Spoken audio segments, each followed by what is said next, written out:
This is my final discussion presentation on the P2R reading strategy. So what is P2R?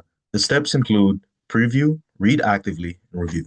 When you preview, it'll just be a basic overview of the text, so it should only take 2 to 5 minutes. And if it takes more than that, you're usually doing too much. You're just trying to read the headings, introduction, outline, and summary to build background, and looking at tables, charts, and illustrations to get a general idea of what you're going to read. And if it doesn't have an outline or introduction, you usually just want to read the first paragraphs or the first and last sentences of the summary. After that, we move on to reading actively. Metacognition is important when learning, so actively thinking about what we're reading after each paragraph helps. And then after, we have to mark the text for review.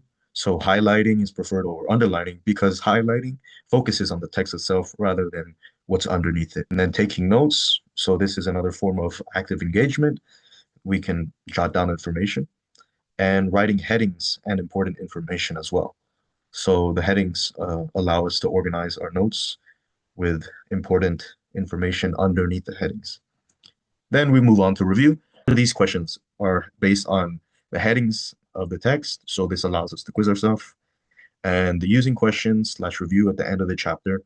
Usually some textbooks will have review questions built into the text, so this is really helpful. It allows us to test ourselves using pre-made questions. This procedure works because it allows students to increase their understanding of the text by actively engaging with readings and thinking about what they are reading. So again, the point of metacognition, this allows students to have a goal in mind while they're reading, so they're not just moving through the text passively. Physically covering headings of notes to recite them also creates desirable challenge for students to better recall information. This makes students recall information better by actively challenging themselves to recall. They applied the strategy with their students and found that taking notes, highlighting, and reviewing at the end allowed students to maintain interest. So if the heading had something that they were interested in, they could look forward to it. And they had a general idea of what they were going to read, so they didn't feel like they were coming into it with no knowledge at all. Reading. And the outcome and benefits of this technique are that it increases interest, increases motivation, and saves time. So chunking reinforces learning because it doesn't cause mental fatigue. So if we're overloading information by, for example, reading an entire 30-page chapter, it would probably be better if we switch to 10 pages, and it allows us to reflect on what we learned without just cramming information. And reviewing prepares for tests. So while we question ourselves, this is basically generating answers. So it gets students in the habit of being prepared to answer questions, and it prepares for review of the test itself, which is why the notes and the pre-made questions are important because we can use our highlighted information and our notes to review important information rather than reading the entire chapter again. And an outcome of this was that it helped students achieve better comprehension. This technique is mainly used for easier readings, so it doesn't have as much repetition. And for this to apply for harder readings, there probably need to be more repetition for harder topics.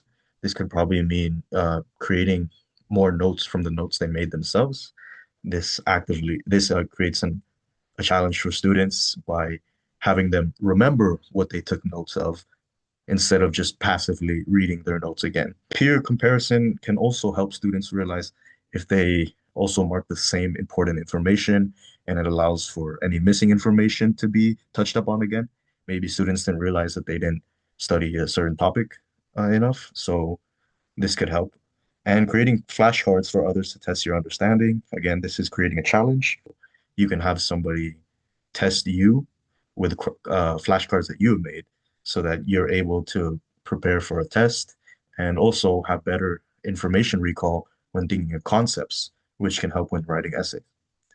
So this was my presentation on the P2R reading strategy, and I hope you enjoyed it.